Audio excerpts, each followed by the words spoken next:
So I'm recording this one specifically for New Year's Eve, although it's probably going to show up on the podcast a good minute or two later. Although I might just make this one a special New Year's Eve podcast. But the idea that I had this morning, because it's almost 5 a.m. and I've been up since 3:30, where did the last hour and a half go, is making real change. And, so we could talk about it from a magical perspective and also from a non-magical perspective. Both of those intertwine, of course, but the main idea is that real change requires a lot of effort. I talk a lot about how in Magic you can't just enter your temple and do all your whatnots with the bells and whistles and invocations and blah, blah, blah, blah, blah, and boom, you're all set with, getting rid of an addiction or changing a situation for the better, yada yada, stuff like that. The big idea is that changes both have to occur on the inside and the outside. Because we're thinking like attracts like, we're thinking microcosm to macrocosm, and so this involves both inner and outer change. So you might be thinking of a New Year's resolution like a lot of people are, and I know, or at least I think this time last year, I did a video along the same lines, but it's always good to revisit something because you can rehash it with more ideas. So if you're thinking about changing something for the better, know that it's going to be a long-term process, which is why so many people at the beginning of a year sign up for a gym and then, they cancel it within a month or so because they realize, I'm not exactly going to be doing this. Why? Because all right, yeah, let's explore that example a little bit. People that want to go to a gym because they want to lose weight or whatever. So that requires a lot of change because you can't just, arguably, you can't just go to a gym to lose weight. You got to change things overall because if you're still eating garbage, it's not exactly going to work out for you. So in that case, what we're talking about is someone needing to make the change of, I want to lose weight, so I need to change what I eat. This requires changing your habits.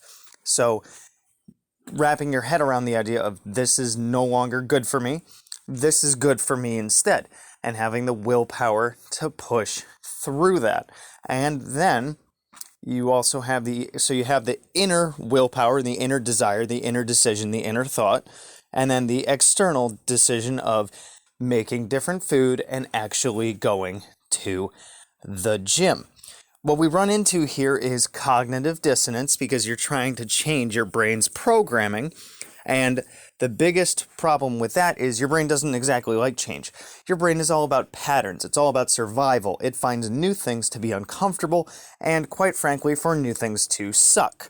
So if you're trying to make any kind of change, know that it's something you're basically going to have to fight with your psyche with in order to change. And magic helps with that, especially the more complex you make a ritual, which is why I prefer more high magic stuff than low magic stuff, because if you can create a big enough and dynamic situation in your ritual setting, and also I talk about a lot of times with repeating rituals because repetition allows it to sink into your brain better.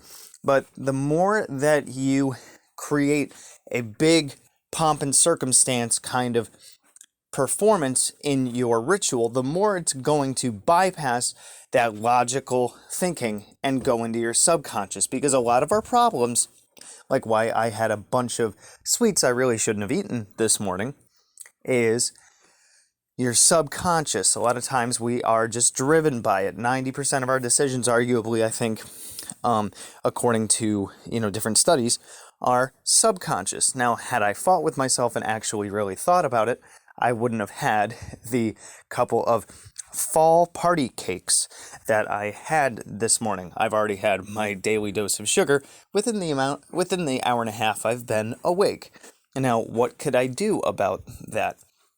I got to change the way that I think about it. No, I really don't need that. I got to change my physical, outer world movements by not purchasing such things, and then even if I have them in the house, avoiding them or making the decision to throw them away. Now, circling back to where I was at, the idea that lasting change requires that big pomp and circumstance and ritual because it goes into your subconscious.